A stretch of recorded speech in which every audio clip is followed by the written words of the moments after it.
Yeah, well, first let me thank the Swedish House of Finance, and it's really great to be here.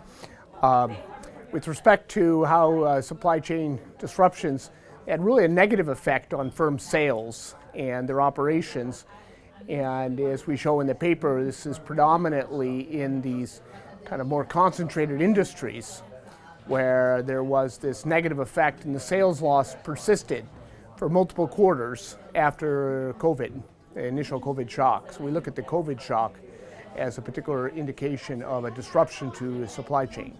Yeah, well, we look at it's really through the exposure to China, because a lot of the COVID shock and the supply chain disruptions occurred in China. And so we separate firms out by their exposure to Chinese suppliers. So we look at that particular supply chain. For example, a great example for us is like Apple, which has, of course, the iPhones, and we compare it to Samsung implicitly, which also has a phone which competes against Apple in a similar product category. And Samsung did not have the same exposure to China, where the COVID shocks were the most severe. So if you were to go buy an Apple phone, you had to wait 4 or 5 months, and so essentially you went and purchase the Samsung Galaxy phone, and they were in stock because they made them in Korea, and Korea had less supply chain disruptions. And they also were more diversified supply chain. So the more diversified your supply chain, the better you were. And if you had this very strong exposure to China, where we look at the COVID shock, there was a huge negative effect on firm sales that did persist.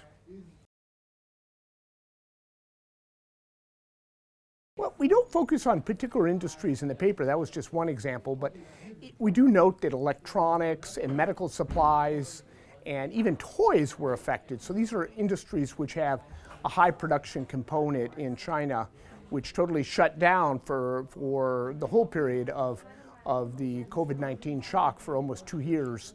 So if you had goods coming from China, it was very hard to get them even out of the country.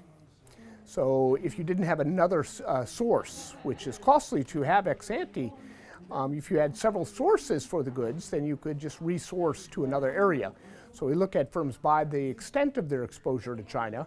And of course, those did sole sourcing from China or very high exposure to China really suffered during the global pandemic.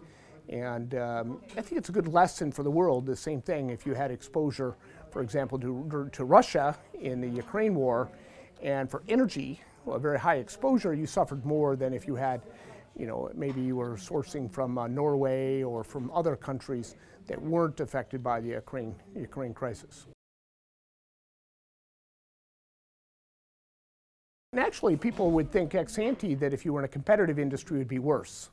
But it turns out we don't see that effect. It's in the concentrated product industries, or if you have a concentrated or a high market share, that you suffered more.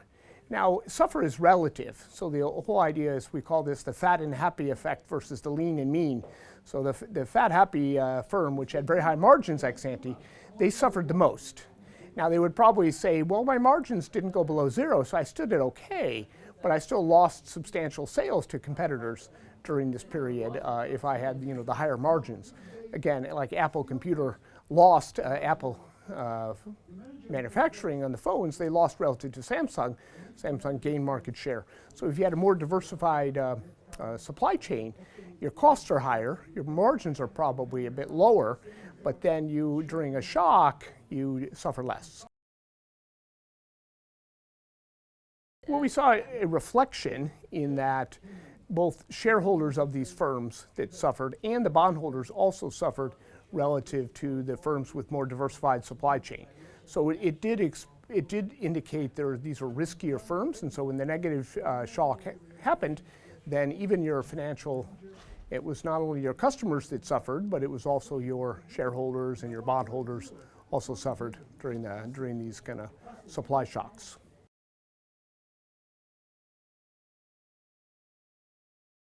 Well, firms are spending more on diversifying their supply chain. So they're moving, they don't want to have exposure to one country anymore, and that's costly to diversify your supply chain.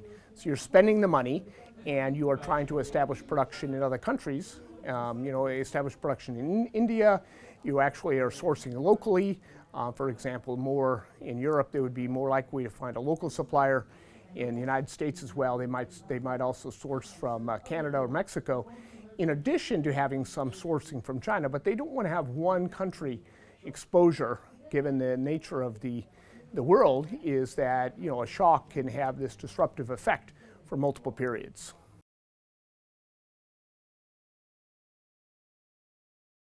Essentially, on the policymaker side, I'm not sure there's a clear prediction other than maybe they want to give tax credits for firms to source locally.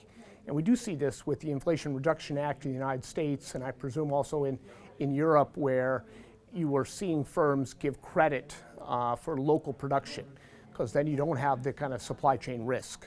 And the companies themselves will take advantage of these credits and also themselves try to diversify, reduce the risk. It's costly to do so. So that's going to lower margins in the short run as you diversify your supply chain.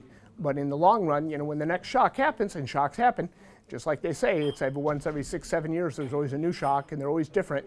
And after COVID, we had the Russia-Ukraine crisis, and I'm sure there'll probably be a new shock in the future. We can't predict what it is.